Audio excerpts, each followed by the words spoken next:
Hello everyone, welcome to study I Q. So आज इस video में हम डिस्कस करेंगे द हिंदू के करंट अफेयर एमसीक्यूज और डिस्कस करते हैं। और इस क्लास को लेके आ रहा हूं मैं, मेरा नाम है डॉक्टर विपिन गोयल। तो बढ़ते हैं आगे। आगे बढ़ने से पहले आपको बता दूं, आप मुझे in different social media handles के ऊपर आप फॉलो कर सकते हैं। सारे अपडेट्स जो हैं आपको टेलीग्राम चैनल के ऊपर आपको मिलेंगे। सारे लेक्चर्स पीडीएफ जो भी है इंस्टाग्राम के ऊपर आप मेरे साथ पर्सनली कनेक्ट कर सकते हैं। अगर आप स्टेट पीसीएस एग्जाम की आप तैयारी कर रहे हैं तो हमने स्टेट पीसीएस के काफ़ी बैचेस हमने लॉन्च किए हैं। और सुबह 8 बजे से और शाम को 6 बजे दो हमारे बैचेस स्टार्ट हो रखे हैं, तो आप इनमें एडमिशन ले सकते हैं। और इन सभी कोर्सेज के जो लिंक हैं वो डिस्क्रिप्शन और कमेंट सेक्शन में आपको मिल जाएंगे। और वीआईपी लाइव ये कूपन कोड डाल के आप अपना डिस्काउंट ले सकते हैं इन कोर्सेज में। तो स्टार्ट करते हैं जी पहले क्वेश्चन से।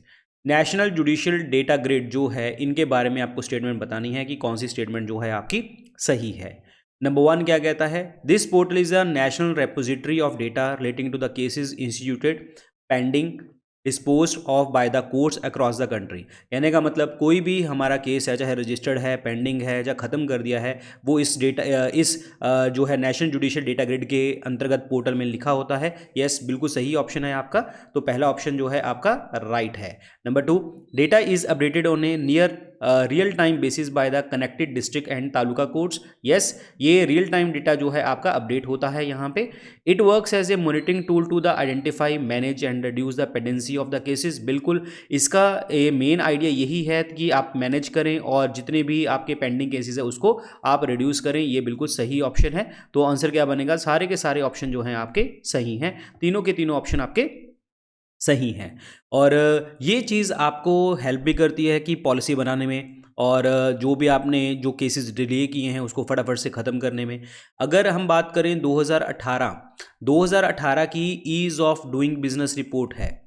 Ease of doing business report थी जो वर्ल्ड बैंक ने रिलीज़ करी थी, जहां पे नेशनल जुडिशियल डेटा ग्रिड का रोल बहुत बड़ा आया था, जिसमें आपकी चीज़ों को इन्फोर्स करने के लिए और फटाफट से केसेस को ख़त्म करने के लिए ये फैसिलिटेट करता है। तो ऑप्शन नंबर क्या बनेगा? C is the correct answer. All 3 is the right one. ठीक है, तो देखिए जी, पेंडिंग केसेस, डिस्पोज केसेस और जो भी आपके टोटल क्रिमिनल सिविल केसेस, सब चीज़ों के बारे में इंफॉर्मेशन होती है रियल टाइम पे। प्रधानमंत्री मत्स्य संपदा योजना के बारे में आपको बताना है कि इनमें से स्टेटमेंट कौन सी करेक्ट है। Number 1, it was launch in the year 2018। ये गलत ऑप्शन है। ये हमने लॉन्च करी थी 10 सितंबर 2018 को। 10 सितंबर 2018 को लॉन्च करी, 2020 को लॉन्च करी थी, ना कि 2018 में। तो option number 1 is the correct incorrect one. It is an umbrella scheme to develop the fishery sector with a outlay of 20,050 crore रुपए। यस, इसका आउटलाइन जो है वो इतना था। ये आपका ऑप्शन क्या है? दूसरा सही है। और तीसरा है infrastructure and post harvest management और also covered under this scheme. Yes, infrastructure और पोस्ट हार्वेस्ट, यानी कि जब आप हार्वेस्ट कर लेते हो उसके बाद की सारी चीज़ें इसमें कवर हैं। Yes, these are covered in this thing. तो आंसर इसमें क्या बनेगा? Second and third is the right one.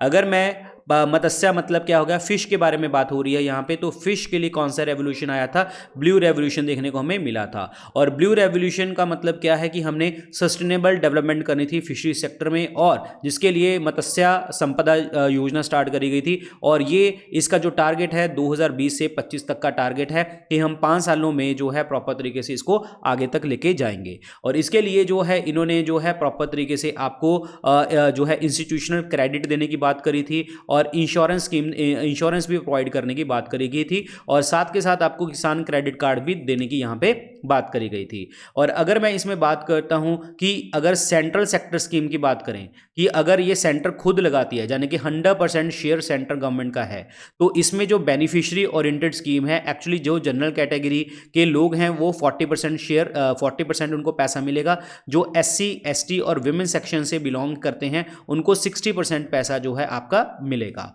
अगर हम कहें सेंट्रल स्पॉन्सर्ड स्कीम है, जिसमें सेंट्रल गवर्नमेंट का भी शेयर है और स्टेट गवर्नमेंट का भी शेयर है, और जिसमें इसमें आपके नॉर्थ ईस्टर्न स्टेट्स की अगर मैं बात करता हूं तो 90% शेयर आपका सेंट्रल गवर्नमेंट का है, 10% शेयर आपका स्टेट गवर्नमेंट का है। लेकिन अगर हम बात करते हैं बाकी स्टेट्स की बात करते हैं, अगर नॉर्थ ईस्ट के अलावा बात करें तो सेंटर यहाँ पे 60% शेयर करता है और स्टेट यहाँ पे 40% शेयर करता है। अगर हम बात करते हैं यूनियन टेरिटरी की, तो यूनियन टेरिटरी में 100% पैसा जो है सेंट्रल सरकार जो है आपको प्रोवाइड करती है। तो ये बिल्कुल सही है जी आपका। तो ऑप्शन क्या बनेगा? Second and third is the right one, second and third.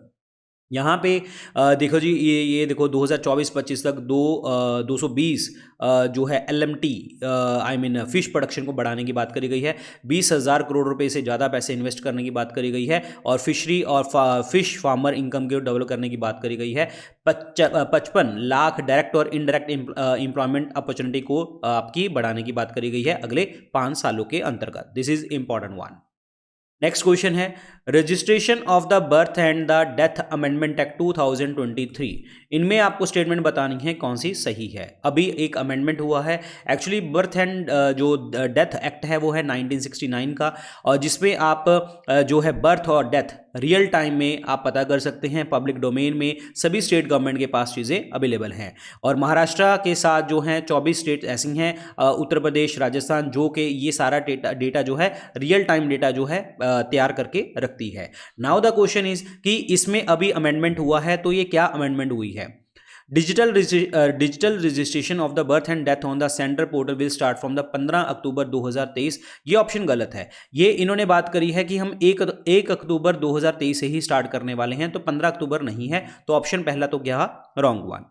The digital birth certificate will be the single document to be used for various purposes such as admission to the education institution, passports, Aadhaar and voter enrolment. Yes, अगर हम बात करें कि जो हमें digital birth certificate मिलेगा वो एक सिंगल डॉक्यूमेंट आपका होगा, जिसमें आप जो है अगर एजुकेशन इंस्टीट्यूशन में पासपोर्ट, आधार या वोटर करने के लिए लेके चल रहे हैं तो ये डिजिटल बर्थ सर्टिफिकेट आपका बस यही होगा।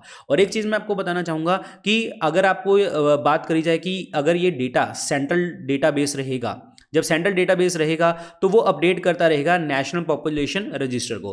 जो नेशनल पॉपुलेशन रजिस्टर है ये हमारा देश का फर्स्ट स्टेप है national register of citizen as per the citizenship act, यानी कि हमें प्रॉपर तरीके से पता लगता रहेगा सिटीजनशिप, किस पर्सन को सिटीजन है, किसी को नहीं है, और प्रॉपर तरीके से डेटा रियल टाइम में हमें पता लगता चला जाएगा। तो option number 1 is the wrong one and second statement is the correct one. तो इसमें कौन सा पूछा था कि कौन सी करेक्ट नहीं है, तो ऑप्शन क्या बनेगा? एक is the correct answer, 1 only is the not correct.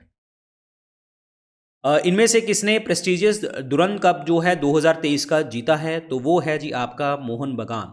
तो ऑप्शन नंबर क्या बनेगा जी? B is the correct answer.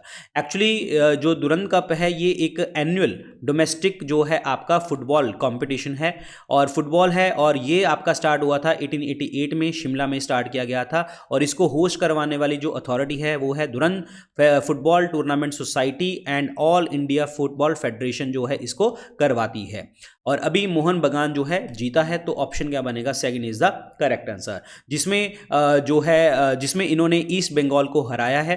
और ये मैच हुआ कहाँ पे था? लेक स्टेडियम कोलकाता में देखने को हमें मिला था। और गोल्डन बॉल की अगर मैं बात करूं, गोल्डन बॉल अवार्ड किसको मिला है? नंद कुमार सेकर ऑफ कोलकाता, ईस्ट बंगाल के पर्सन को मिला है।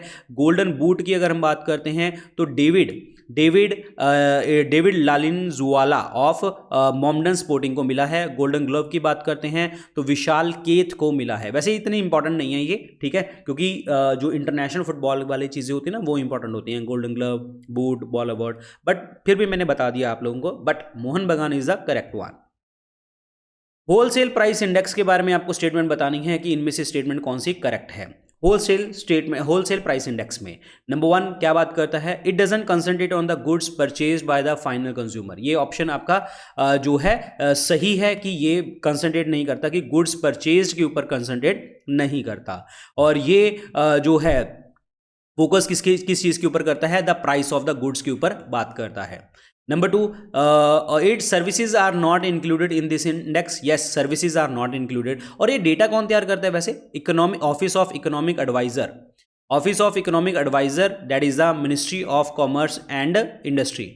Ministry of commerce and industry economic adviser जो है इसको रिलीज करती है, और इसमें हम गुड्स परचेज जो हैं वो कंसंट्रेट नहीं करते, प्राइस को कंसंट्रेट करते हैं, क्योंकि जो सीपीआई वाला चीज़ होती है उसमें आती हैं आपकी गुड्स और सर्विसेज दोनों आती हैं, लेकिन यहाँ पे सर्विसेज जो है इंक्लूड नहीं होती आपके होलसेल प्राइस इंडेक्स के अंतर्गत। तो दूसरा भी ऑप्शन आपका सही है। थर्ड है, it measures the inflation at the last stage of the transaction. ये गलत है, ये तो पहला स्टेप है, ये फर्स्ट स्टेप है आपका इन्फ्लेशन को मेजर करने का। तो इसमें आपको स्टेटमेंट करेक्ट बतानी है, तो पहला और दूसरा स्टेटमेंट ही आपका सही है, तो option number C is the correct answer. और होलसेल प्राइस इंडेक्स का जो आपका बेस ईयर है वो क्या है, 2011-2012, ये आपका बेस ईयर देखने को हमें मिलता है। तो दिस इज इंपॉर्टेंट वन, ठीक है। अब यहां से होलसेल प्राइस इंडेक्स की बात करते हैं तो ये अमाउंट ऑफ एवरेज की बात करता है, यहां पे इंडिकेट क्या करता है, एवरेज चेंज की बात करता है, क्योंकि कंज्यूमर मतलब आपका कंजम्पशन, और यहां पे होलसेल का मतलब क्या है, यहां पे होलसेल प्राइस इंडेक्स का मतलब क्या है कि आप जो है यहां पे प्राइसेस के ऊपर बात कर रहे हैं। ये prices of the goods and traded उसमें बात करता है, ये परचेज के ऊपर बात करता है सीपीआई। ये इकोनॉमिक एडवाइजर पब्लिश करता है, ये सेंट्रल स्टैटिस्टिकल ऑफिस करता है। ये पहली स्टेज है ट्रांजैक्शन की, इन्फ्लेशन की, और ये फाइनल स्टेज है, इसमें गुड्स अकेले होते हैं और यहाँ पे गुड्स एंड सर्विसेज होती हैं सीपीआई में। एक चीज़ मैं आपको बताना चाहूँगा कि होलसेल प्राइस इंडेक्स में हम बात करते हैं फूड आर्टिकल्स के बारे में बात करते हैं, ठीक है, जिसे हम प्राइमरी आर्टिकल्स के नाम से भी जान देते हैं, और फ्यूल एंड पावर के बारे में बात करते हैं यहाँ पे, और मैन्युफैक्चर्ड प्रोडक्ट्स की बात करते हैं, फूड इंडेक्स की बात करते हैं यहाँ पे। तो सबसे ज़्यादा जो आपका वेटेज है वो किसका है, मैन्युफैक्चर्ड एंड वेटेज चीज़ों का 64.2 है। अगर मैं सबसे कम की बात करता हूं तो फ्यूल एंड पावर को सबसे कम दिया जाता है, यानी कि 13.2 के आसपास, ठीक है। प्राइमरी आर्टिकल्स की बात करें तो 22.6, तो इसका मतलब 100% इस तरीके से कवर हो जाता है, और फूड इंडेक्स जो होता है 24.4 होता है, ठीक है। बट हमें ये पता होना चाहिए मैन्युफैक्चर्ड प्रोडक्ट्स को सबसे ज़्यादा, और अगर हम बात करें फ्यूल एंड पावर की बात करें तो सबसे कम, ये आपको चीज़ें मिलती हैं। Pitch side my life in Indian cricket, ये बुक किसने लिखी है, तो ये बुक लिखी है जी आपका अमृत माथुर ने। तो ऑप्शन नंबर क्या बनेगा, डी ऑप्शन बनेगा। और ये बुक जो है ऑथर किसके द्वारा करी गई, अमृत माथुर, जो क्रिकेट एडमिनिस्ट्रेटर हैं। और एक टूर था साउथ अफ्रीका में 1992 का हिस्टोरिक टूर, वो माथुर ने मैनेज किया था इंडियन क्रिकेट टीम का। तो option number D is the right one, very very important. Real allrounder as an administrator, very very important. Recently Salem sago, इनको जीआई टैग मिला है, ये कौन सी स्टेट का है, तो ये जीआई टैग है जी आपका तमिलनाडु का। एक्चुअली इसको हम और क्या कहते हैं, साबूदाना, साबूदाना के नाम से जानते हैं ये, और ये तमिलनाडु से बिलोंग करता है, सलेम डिस्ट्रिक्ट से बिलोंग करता है ये। और जीआई टैग की अगर मैं बात करता हूं तो जीआई टैग जो होता है ये कोई नाम भी हो सकता है, ये कोई साइन भी हो सकता है, जो उस पर्टिकुलर लोकेशन में आपको देखने को मिलता है। और ये जीआई टैग अगर मिल जाए तो उस प्रोडक्ट को हम प्रोटेक्ट करके रखते हैं ताकि उसकी कोई भी कॉपी ना कर सके। जब भी जीआई टैग किसी को मिलता है तो 10 सालों के लिए जो है उसको मिलता है। और ये कौन से रजिस्ट्रेशन एक्ट में होता है, geographical indication of goods, geographical indication of goods registration and protection act 1999 के अंतर्गत देखने को मिलता है। और एक गवर्न और डायरेक्ट किसके द्वारा किया जाता है, WTO agreement on TRIPS. What is this TRIPS, what is this TRIPS, TRIPS है trade related intellectual property rights, trade related intellectual property rights, इनके द्वारा गवर्न और आपका डायरेक्ट किया जा रहा है। तो option number B is the correct answer, Tamil Nadu. Recently, which of the following organization have developed a novel approach to detect and kill the cancer cell? जो आपका डिटेक्शन और कैंसर सेल को खत्म करने की जो नोवल अप्रोच अपनाई है वो किसने अपनाई है, IISC, that is Indian institute of science ने। और इसके अंतर्गत जो है हाइब्रिड पार्टिकल आपके यूज किए जाएंगे। ये हाइब्रिड पार्टिकल होंगे गोल्ड के और कॉपर सल्फाइड के यूज किए जाएंगे, जो आपको कैंसर सेल्स को खत्म करेगा। और इसमें हम हीट वेव्स का इस्तेमाल करेंगे और हम डिटेक्ट करेंगे कैसे, साउंड वेव्स के थ्रू जो है डिटेक्ट करेंगे यहाँ पे। और ये हाइब्रिड जो नैनो पार्टिकल हैं इनमें फोटोथर्मल यानी कि electricity and light, oxidative process और फोटो अकॉस्टिक जो है प्रॉपर्टीज देखने को हमें मिलेंगी। तो ऑप्शन नंबर क्या बनेगा, C is the correct answer, the Indian institute of the science. The first meeting of strategic partnership council, जो हुई थी इंडिया और कौन सी कंट्री के बीच में देखने को हमें मिली थी। तो ये फर्स्ट स्ट्रेटेजिक पार्टनरशिप काउंसिल जो है इंडिया और सऊदी अरेबिया के बीच में देखने को हमें मिली थी। Option number B is the correct answer. Strategic partnership council की अगर मैं बात करूं तो इस्टेब्लिश किया गया था 2019 में। इसके दो पिलर्स हैं मेनली। तो एक है जी committee on the political security social and cultural cooperation. Repeat कर रहा हूं, the committee on the political security social and cultural corporation.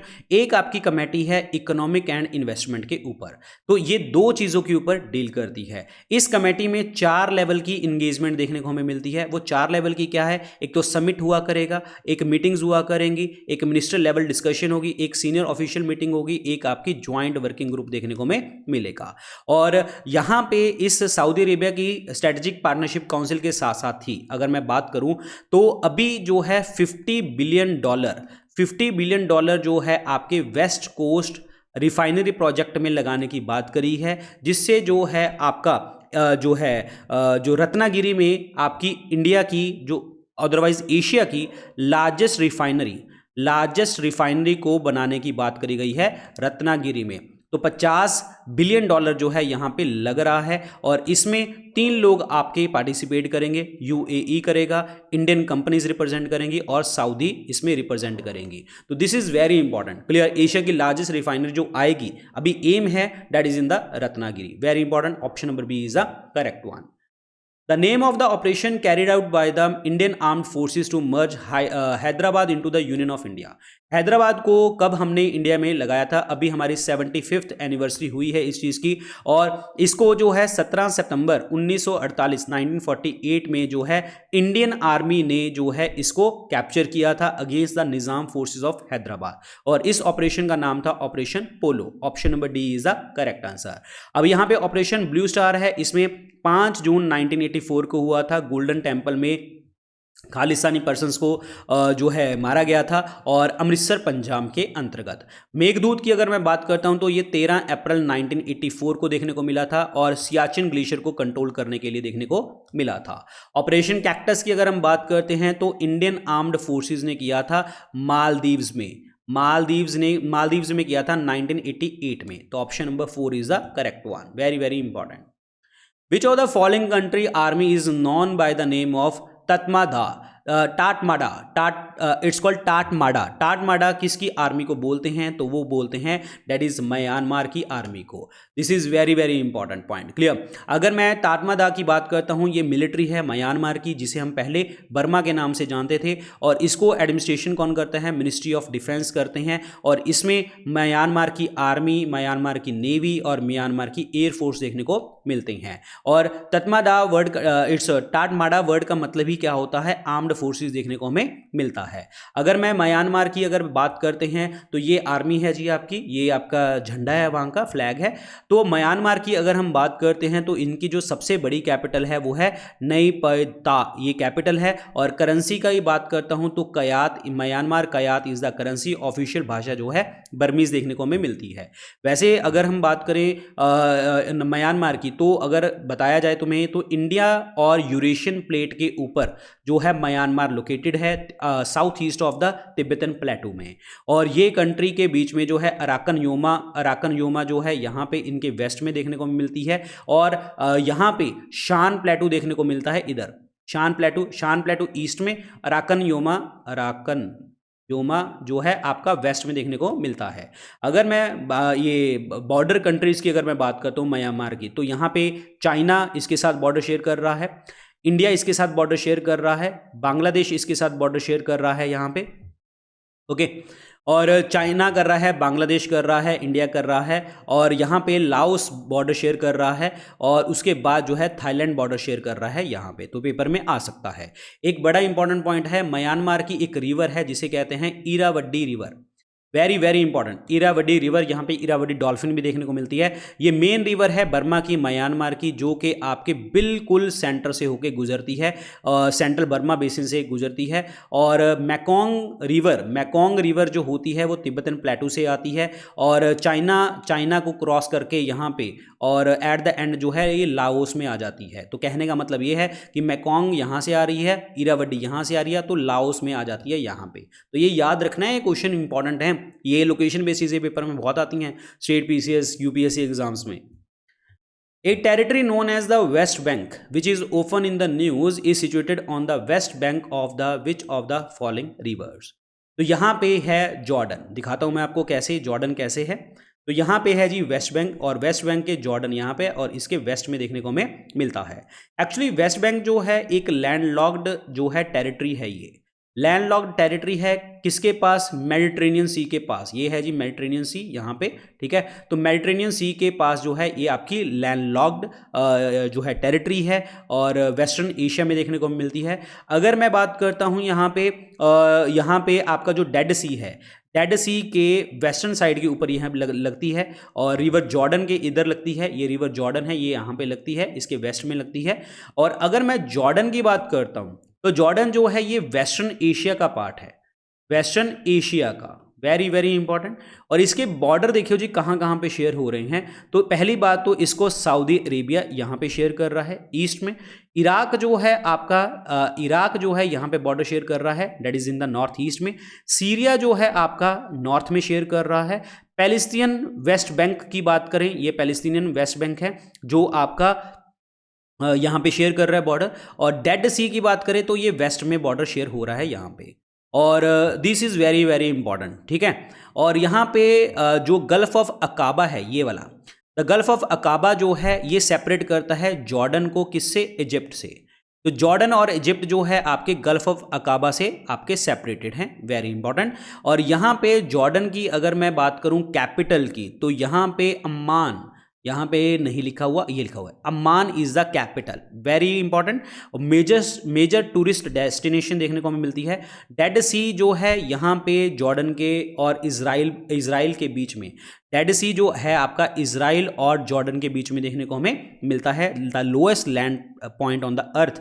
और जॉर्डन जो है ये आपका 5th लार्जेस्ट ऑयल शील रिजर्व देखने को हमें मिलता है यहाँ पे। So all these are very important points जो आपके हैं यहाँ पे। तो ऑप्शन क्या बनेगा जी? C is the correct answer, Jordan. So guys ये थे आज के लेक्चर के अंदर क्वेश्चन। आई होप आपको मजा आया होगा। बाकी सारे अपडेट्स आपको टेलीग्राम चैनल के ऊपर आपको मिलेंगे और इंस्टाग्राम के ऊपर आप मेरे से पर्सनली कनेक्ट कर सकते हैं और पीडीएफ लिंक जो है वो डिस्क्रिप्शन और कमेंट सेक्शन में आपको मिल जाएगा। और अगर आप स्टेट पीसीएस एग्जाम की आप तैयारी कर रहे हैं तो हमारे 2 बैचेस स्टार्ट हैं, सुबह 8 बजे और शाम को 6 बजे आप इनमें एडमिशन ले सकते हैं। बिहार, उत्तर प्रदेश, उड़ीसा, असम, मध्य प्रदेश, राजस्थान के बैचेस लॉन्च हैं। ये कोड लगा लेना, आपको डिस्काउंट मिलेगा और इनके लिंक जो हैं डिस्क्रिप्शन और कमेंट सेक्शन में मिल जाएंगे। अदरवाइज स्टडी IQ ऐप और वेबसाइट के ऊपर जाके इन कोर्सेज को परचेज कर सकते हैं। Thank you so much guys, all the very best, good luck, take care.